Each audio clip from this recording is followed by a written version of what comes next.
సభ చాలైతుంటే public తిప్పలు ఏమున్నాయి, దేని మీద మాట్లాడాలి, సర్కార్ను ఎట్లా ప్రశ్నించాలని ముందే డిసైడ్ అవుతారు ప్రతిపక్ష లీడర్లు. లొల్లి చేస్తే ఎట్లా బ్రేక్లు వేయాలి, ఎట్లా ఆగబట్టాలని అధికార పార్టీలు రెడీ వస్తారు. అటు వాళ్ళను ఇటు ఇళ్లను కంట్రోల్ చేయాల్సింది స్పీకర్ సారే. రూల్ ప్రకారం సభలో ఏ రోజు ఏం మాట్లాడాలనేది ముందే డిసైడ్ చేస్తారు కాబట్టి నడిమిట్లా కొత్త చర్చకు ఛాన్స్ ఉండదు. కానీ అంతకంటే ముఖ్యమైనది ఉన్నదనే ఇవాళ ఇగో గీ లొల్లి. నీట్ పరీక్ష మీద చర్చ పెట్టాలని ప్రతిపక్షాలు, లేలే రాష్ట్రపతి స్పీచ్ మీద మాట్లాడాలని స్పీకర్ సారు. సర్కార్ను తారీఫ్ చేసిన మేడం స్పీచ్ కంటే పరీక్షలు రాసిన వాళ్ళ ముచ్చటే ముఖ్యమని రాహుల్ సార్ పట్టు పట్టిండు.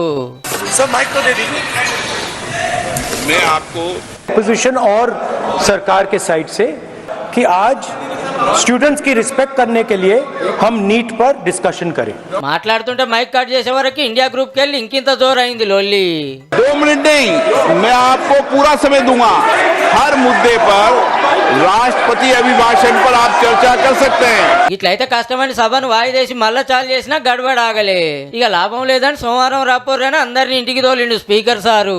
రాజ్యసభలో సుధా నీటిలోలే రాష్ట్రపతి స్పీచ్ మీద మాట్లాడాలని టైం ముందే ఫిక్స్ చేసినామని చైర్మన్ జగదీప్ సారు. ఈ టైంలో పిల్లల కొట్లాట మీద మాట్లాడే కరెక్ట్ అని కాంగ్రెస్ కరిగేశారు. ఇద్దరు నడుమ గిట్ల మజాక్ నడిచింది. And the flight is waiting. Seats are booked. Still you want to argue? Let us argue. Can I take this flight? Special flight है कि कब चाहे तब जा सकते हैं. इस बार हमारे जो सिविल एविएशन मिनिस्टर है वो हैदराबाद के ही है. मैं पूछ के उनको एक्सटेंड कर लूंगा. ఈ లెక్కన చూస్తే నీట్ మీద ఏదో ఒకటి తేలేదాకా ప్రతిపక్షం ఇడిచేటట్లేదు పో.